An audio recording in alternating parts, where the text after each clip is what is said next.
الله أكبر الله أكبر أشهد أن لا إله إلا الله أشهد أن لا إله إلا الله أشهد أن محمدا رسول الله أشهد أن محمدا رسول الله أشهد أن لا إله إلا الله أشهد أن لا إله إلا الله أشهد أن محمدا رسول الله أشهد أن محمدا رسول الله حي على الصلاة حي على الصلاة حي على الفلاح حي على الفلاح الله أكبر الله أكبر لا إله إلا الله نستعينه ونستغفره ونعوذ إليه من شرور أنفسنا ومن سيئات أعمالنا من يهده الله فلا مضل له ومن يضلل فلا هادي له وأشهد أن لا إله إلا الله وحده لا شريك له وأشهد أن محمدا عبده ورسوله صلى الله عليه وسلم يا أيها الذين آمنوا اتقوا الله حق تقاته ولا تموتن وإلا أنتم مسلمون يا أيها الناس اتقوا ربكم الذي خلقكم من نفس واحدة وخلق منها زوجها وبث منهم رجالا كثيرا ونساء واتقوا الله الذي تصلون به والأرحام إن الله كان عليكم رقيبا يا أيها الذين آمنوا اتقوا الله وقولوا قولا سديدا يصلح لكم أعمالكم ويغفر لكم ذنوبكم ومن يطع الله ورسوله فقد فاز فوزا عظيما أما بعد فإن خير الحديث كتاب الله وخير الهدي هدي محمد صلى الله عليه وسلم وشر الأمور محدثاتها وكل محدثة بدعة وكل بدعة ضلالة وكل ضلالة في النار. All praises are due to Allah. We seek His help, His forgiveness. We seek refuge with Allah from the evils of our own soul and from our bad deeds. Whomsoever Allah guides will never be led astray. Whomsoever Allah leads astray, no one can guide.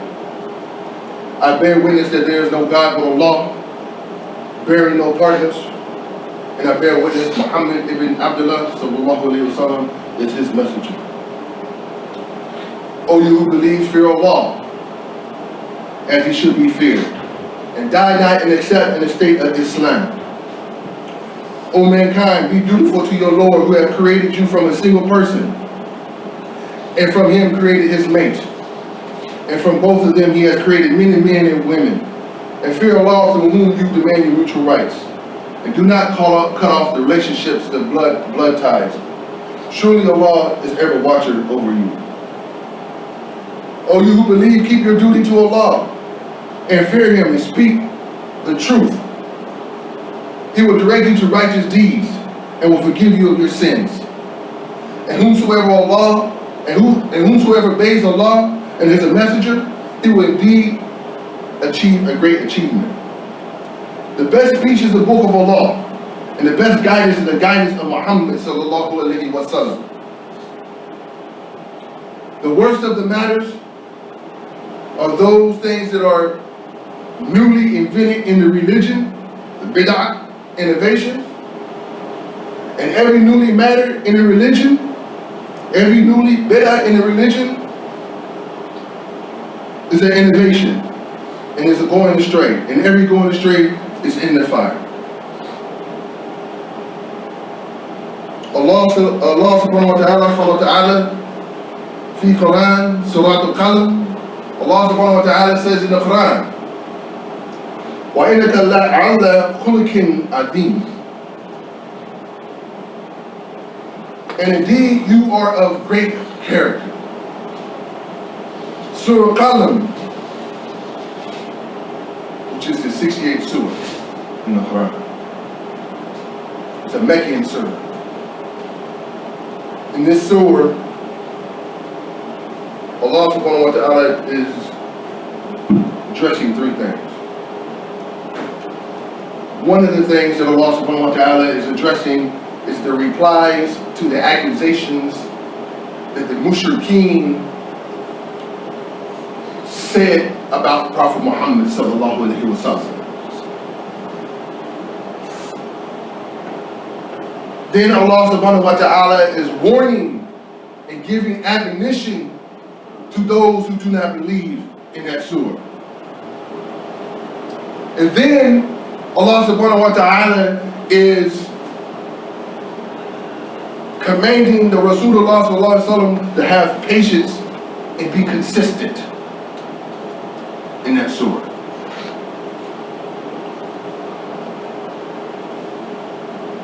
Allah subhanahu wa ta'ala is answering the mushrikeen, those idol worshippers or those non-believers that were Quraysh in Mecca, telling our beloved Prophet Muhammad sallallahu alaihi wasallam that indeed you are khuluqin azim, that you have great moral character. Khuluq in the Lugatul Arabiya, in the language, right? Khuluq, it means character. But it kind of means more than that. It means morality. It means that you have morality.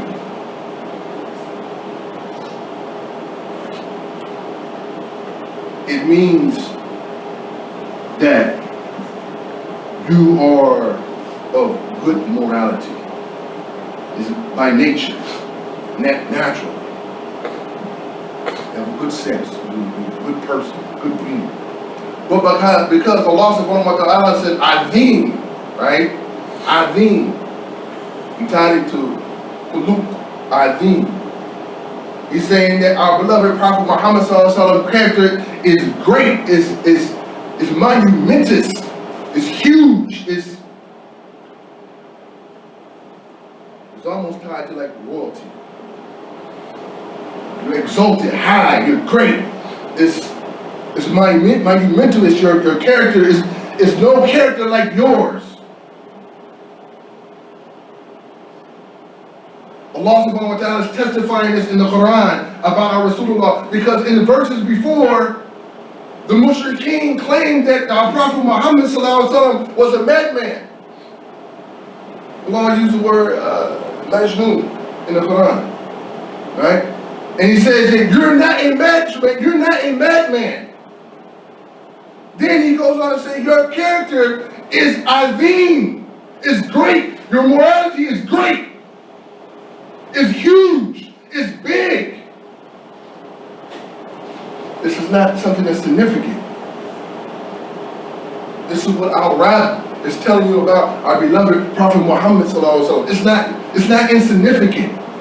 His morality is no morality better than the morality of the Prophet Muhammad sallallahu alaihi wasallam. Nothing out there, no human being, nobody out there in the world, no creation is better in character than our Prophet Muhammad sallallahu alaihi wasallam. It's azim. It's huge. It's great. It's monumentous. This is important. This is very important. Rasulullah sallallahu alaihi wasallam said about himself, he came to perfect good manners. Husnul akhlaq. Akhlaq is plural of qulub, right? So he came to perfect good manners, good morality. See, this word morals in the English language was something that was very high, especially because of the Christians. Because the Christians themselves here in America used to try to hold the good, upright morals in society. But somewhere down along the line that the morals became flip-flop, became obscure in the society. And so morality is like almost non-existent. They don't even want to use the word and the name morality or morals. Even when they're disputing matters such as, is marijuana legal? Is it okay for a transsexual to go into the bathroom where they feel what sex they are? They don't want to use the word morals in that argument. Because they know that morality in itself cannot be corrupted. It cannot be corrupted. You cannot, you have to say you have bad morals. But when you say morality in itself, in the English language, it is like, it's good. It's defined as good.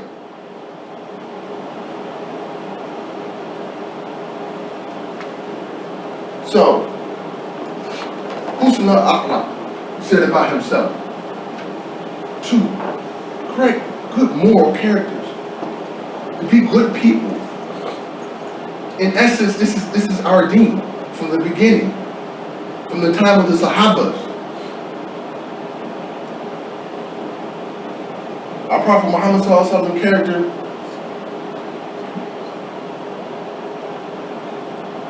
as I say, he had the best character, the most beautiful character. People became Muslim by just seeing the beloved Prophet Muhammad ﷺ, such as Abdullah ibn Salam. That was a Jewish man, a Jewish cleric. And when the Rasulullah ﷺ was coming to Medina, he just wanted to see the face of the Rasul ﷺ, to see if he is really the prophet that was prophesied to come. And Abdullah ibn Salam seen his face, and he said, "This is not a man of a liar." Just by looking at him, he said, "This is not a man of a liar." He became Muslim. Alhamdulillah.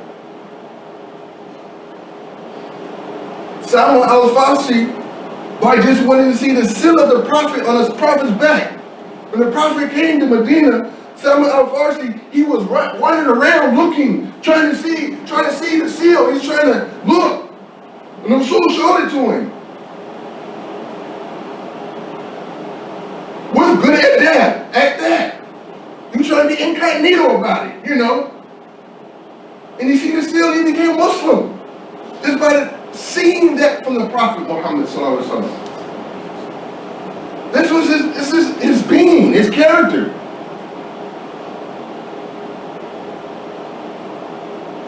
Even in animated things, like when the Rasul sallallahu alaihi wasallam used to give bayans, the khutbah in the masjid before he had a minbar. And he used to lean against a tree in the masjid with this, speaking to the believers. And one day a carpenter said, "Ya Rasulullah, allow me to build your minbar." And he gave her permission to build a minbar. And the next week he gave football on that minbar. And they began to hear moaning and groaning and weeping. So much that the masjid used to shake. It was shaking. And the Rasul had to stop speaking and go over to the tree and comfort the tree. Because the tree felt lonely because he wasn't next to the Prophet Muhammad sallallahu alaihi wasallam. It's a true story. Even the tree understands the character of the Prophet Muhammad sallallahu alaihi wasallam. When he used to walk down paths and stones gave him salams, assalamu alaikum. Stones. These are true stories in Islam. It was one time a Bedouin Arab, a desert Arab came to the Prophet sallallahu alaihi wasallam and asked him, "Are you this prophet that says he's a prophet? Are you this person that says he's a prophet?" He said, yes, do you believe? And the desert Arabs used to hunt lizards and eat lizards. He had this lizard with him. And he said to him, I will believe when that lizard believed. And the Prophet Muhammad said, yeah, listen. And the lizard said, Yashhadu an la ilaha illallah wa yashhadu anna Muhammadan Rasulullah. Subhanallah. Even the lizard knows the blessings of the Prophet Muhammad sallallahu alaihi wasallam. So it is important that we really understand the characteristics of the Prophet. Imam Ghazali said in his Ihya Ulumuddin, about good character. He said, it is an inward disposition, that causes one to incline to praiseworthy inward traits and praiseworthy outward traits. Knowledge, inward, outward. أقول قولي هذا أستغفر الله أستغفر الله أستغفر الله لي ولكم.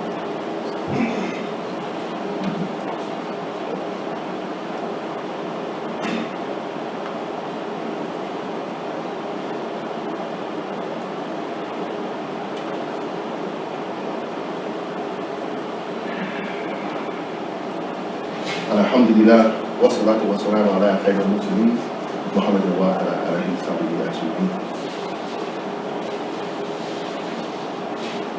Good character. How does one manifest good character?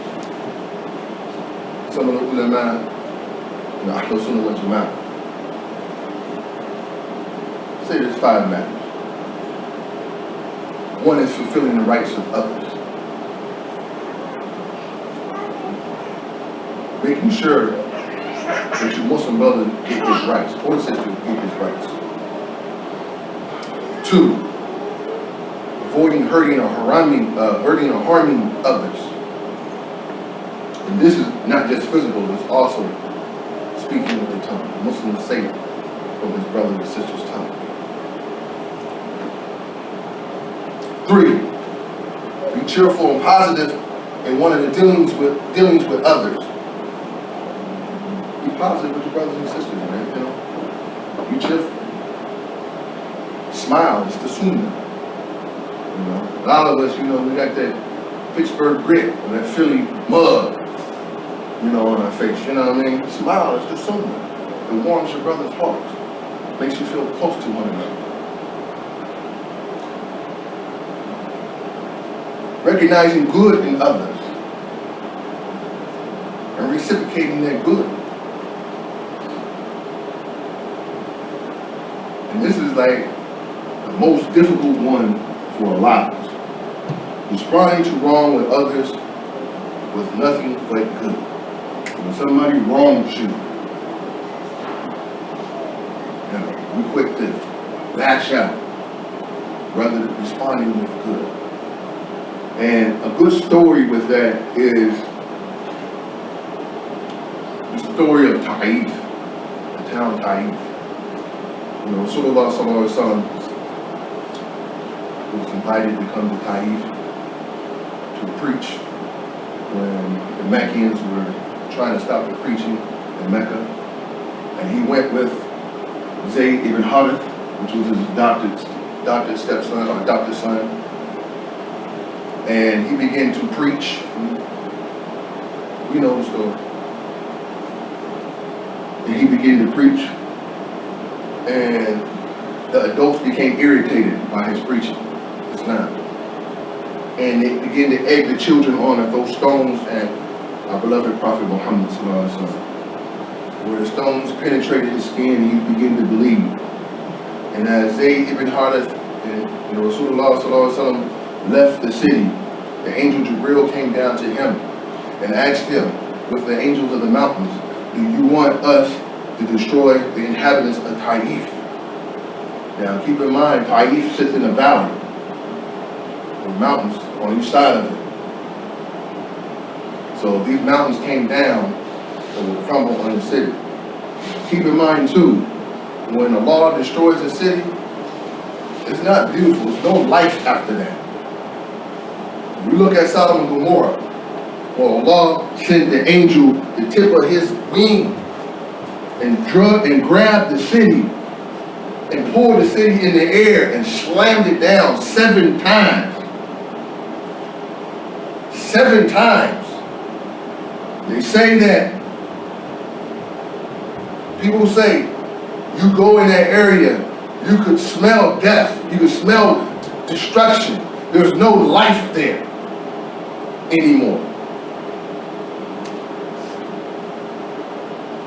Because the inhabitants of Lut, Sodom and Gomorrah, the people of Lut, because the immorality that we were talking about in the beginning, the immorality brought that destruction to them. So you imagine if the beloved Prophet Muhammad said, yes, destroy Taif. Imagine what we would be seeing today. It'd be horrific. However, our Rasulullah sallallahu alaihi wasallam, his mercy and his kindness and his forgiveness said no. And make dua that the children of Taif will become Muslim. Became Muslim. It's the mercy and the forgiveness of our Prophet Muhammad sallallahu alaihi wasallam. When harm came to him, he reciprocated with good.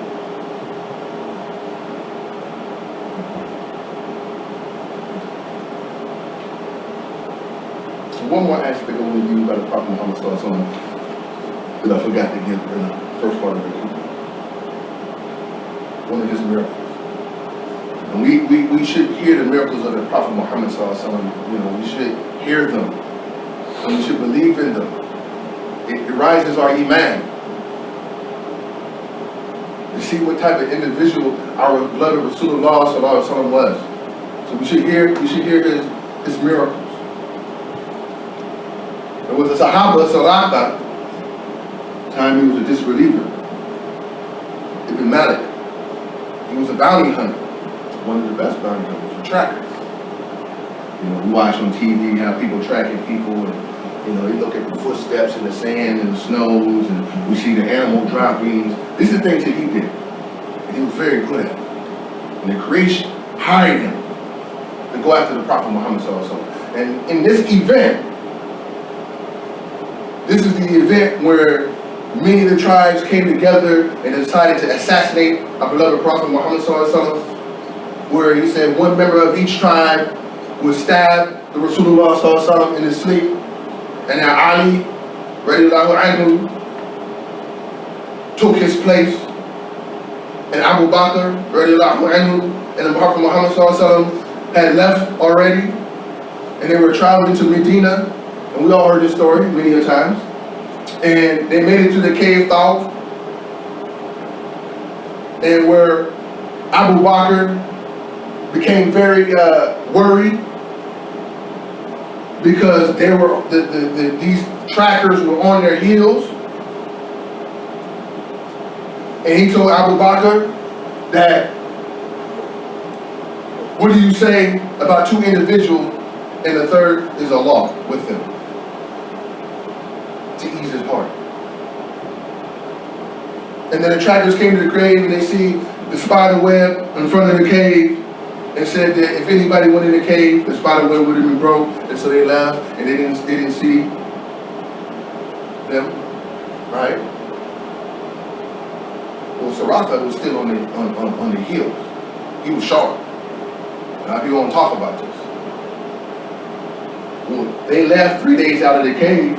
Saraka was still tracking. And he came into the eyesight with Rasulullah sallallahu alaihi wasallam.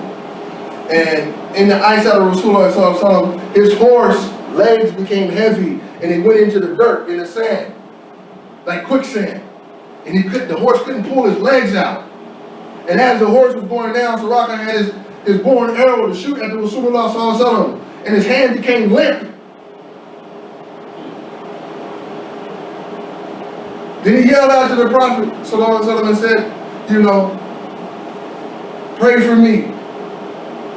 and I will give you my weapons and I'll leave you be. And the Rasulullah prayed, the horse came out the sand.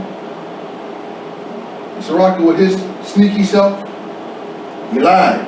And he kept pursuing again. And this happened 3 times. And then Suraka gave up. He said, I give. And the Prophet Muhammad said, if you were to follow me, you would be wearing the jewelry of Kisra, the emperor of Persia. Right? Because the Persian Empire was very big and great at the time. So you would be wearing the jewelry of Kisra. And Suraka said, basically, Kisra. You're like, yeah, there's only one Kisra he's talking about. So as time went on and the Rasulullah passed away, Umar ibn Khattab was the Khalifa. The Muslims had conquered Persia. And in the conquering of Persia, the war booty, portion of it came to Umar ibn al-Khattab. And the pound of Kisra and the jewels of Kisra was in front of him. He called Suraka and he said, you remember what Rasulullah said? And he put the jewels and the crown on his head on Suraka. One of the prophets of Rasulullah. Imagine how he felt. He was excited. And Umar ibn al-Khattab said, take them off, they ain't for you, just done. So alhamdulillah. Allah subhanahu wa ta'ala says in the Quran, وَذَكْرَ فَإِنَّ ذِكْرَ تَنْفَعُ الْمُؤْمِنِينَ. Excuse me. Remind and reminders are for the believer. I tell these stories because an event just kind of happened in my life just recently, and I was speaking with a brother, and just a couple of different times, speaking with a brother, and I actually was doing most of the talking than he was, really, but some of these characteristics reminded me of Rasulullah sallallahu alaihi wasallam. Just reminded me of the Prophet. And it actually, came into my heart where it made me do power, repentance to Allah subhanahu wa ta'ala. The believer should always be in constant repentance. We should always be in constant power. We should be always asking forgiveness. And effectively, it started making me think about the characteristics of the Prophet Muhammad. Then another event, one of our brothers in our masjid brought his grandmother to the masjid. He was giving her a dowry. I seen her over in the corner and I was like, who's this person? I went and spoke with her. And it made me think that we as Muslims are losing the edge of the da'wah. Because our characters is corrupt. We're acting like the kuffar.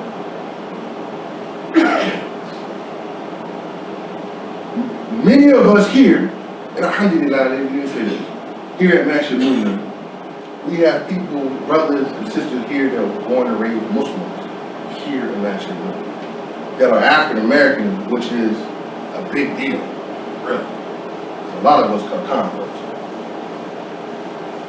So our sons and daughters are raised, they're being Muslim, and they're getting married, and they're having children.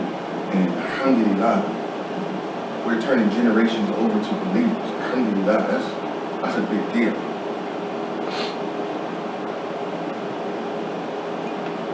There are a lot of us here that embraced Islam. We came from Jahiliyyah, doing a lot of Jahiliyyah acts, doing a lot of ignorant acts. And when we say Jahiliyyah, it really ain't just ignorance like we know what ignorance is. It's barbarian. That's what it is. We're doing barbaric acts. We're doing things that are not normal to creation. That's what Jahiliyyah is. Many of the Sahabas came out of Jahiliyyah. They were doing barbaric acts. Many of us here are just like the Sahabas. They did barbaric acts, you did barbaric acts, and you became Muslim. You changed your character by seeing someone. Most of us not necessarily reading the Quran or hearing the Hadith. It's been by the characteristics of individuals that embody the characteristics of the Rasulullah sallallahu alaihi wasallam. So you see some light, some nur from that individual that you say, man, that's a good brother, that's a good sister, man. When they say something, man, I listen. They gave you dawah, they were da'is. You listen. When I seen the brother's grandmother over there, it reminded me that we need to do dawah. This was the mission of the Prophet Muhammad sallallahu alaihi wasallam. We need to tell the people about Islam. To change their moral character to what is bad, to what is good. That's what it reminds me of. We're lacking in that. Now, our young folks that didn't have that experience, and you don't want to have that experience, you don't want to be in a jahiliyyah. Because like right now, these young folks are fighting very hard against the Shiite team and his soldiers. It's a hard time to live in America, and really not in America, across the world. For real, for real. The world is tough right now. Even in some of the Muslim lands, it's tough. However, we're talking about America right now. It's hard for them to grow up in America and be Muslim. It's very hard because they're being attacked from the right, from the left, from the front and the behind. They're being attacked. They're being telling them to do things other than Islam. And it's very difficult. Imagine we come from Jahiliyyah and how it's hard for us to be on the right path, and you have a child that's not from the Jahiliyyah and trying to be on the right path. It's even more harder.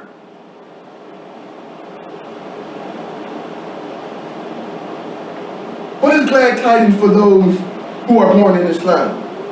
Because y'all going to play important roles. Look at Usama bin Zayd. That was a general of the Muslim army. That was young. They said he was like, what, 17? Around that age?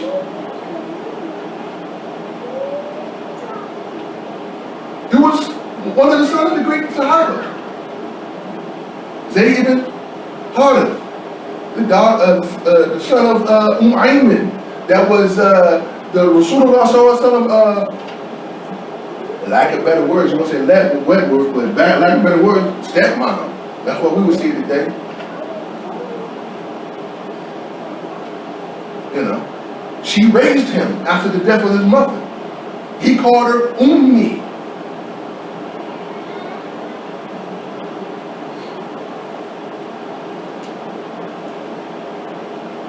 And for you guys that are African Americans,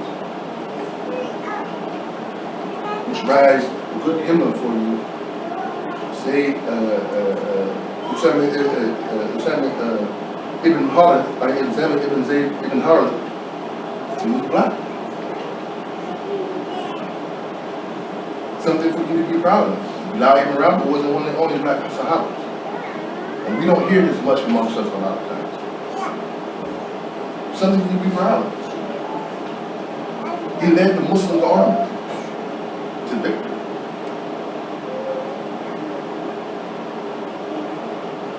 So, to continue to remind us that we have to embody the characteristics of the Rasulullah sallallahu alaihi wasallam, and we have to be out there giving da'wah,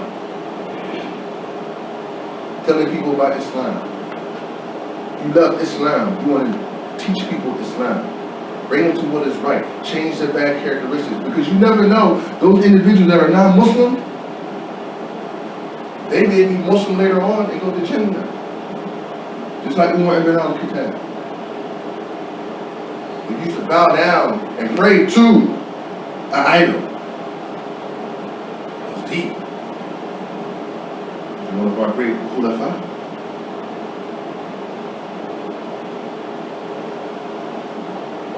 لله رب العالمين ربنا آتنا في الدنيا حسنة وفي الآخرة حسنة وقنا عذاب النار. Imam Naeem Abdullah of Masjid Al Mu'min and Nur Zaman Institute is available for speaking engagements. You can contact Imam Naeem Abdullah at the following: via telephone at 267-388-0823 or write him at 537 Paulson Avenue, Pittsburgh, PA 15206, or via email at imamnaeem@nurzamaninstitute.org. Bismillah.